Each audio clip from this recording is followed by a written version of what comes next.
આમ નારદજીએ આ ચતુશ્લોકી ભાગવત વેદવ્યાસજીને કીધું અને વેદવ્યાસજીએ આ 4 શ્લોકમાંથી 18,000 શ્લોક કર્યા. પણ અહીંયા વેદવ્યાસજી મહારાજ નારદજીને પૂછે છે કે તમે એવું તો શું કર્યું કે તમે કોઈની પણ મંજૂરી લીધા વગર હરિના ધામમાં ગમે ત્યારે જઈ શકો છો?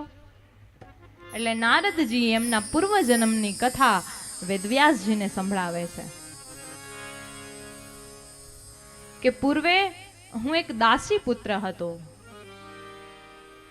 મારી માતા સંતોની સેવા કરતા અને હું મારા માતાની સાથે ત્યાં જતો. હું જોતો સંતો આવે છે, એ શું કરે છે, એની રેણી કેણી શું છે,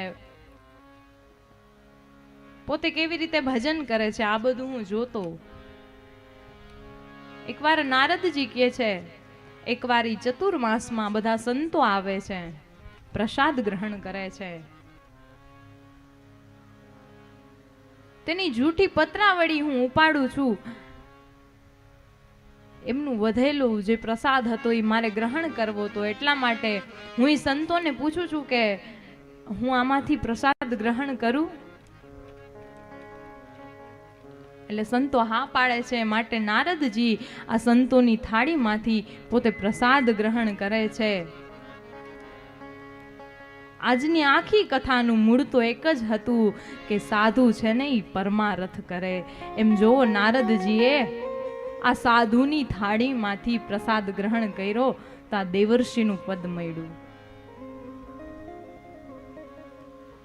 સંગ ન કરો રાજા કા પતા નહીં કબ રૂલા દે, સંગ કરો તો સાધુ કા પતા નહીં કબ હરી સે મિલા દે. સંગ કરવો તો સાધુનો કરવો, ખબર નહીં ક્યારે ભગવાન હારે આપણો મેળાપ કરાવી દે. રાજાનો સંગ ન કરવો, ખબર નહીં ક્યારે રોવડાવી દે.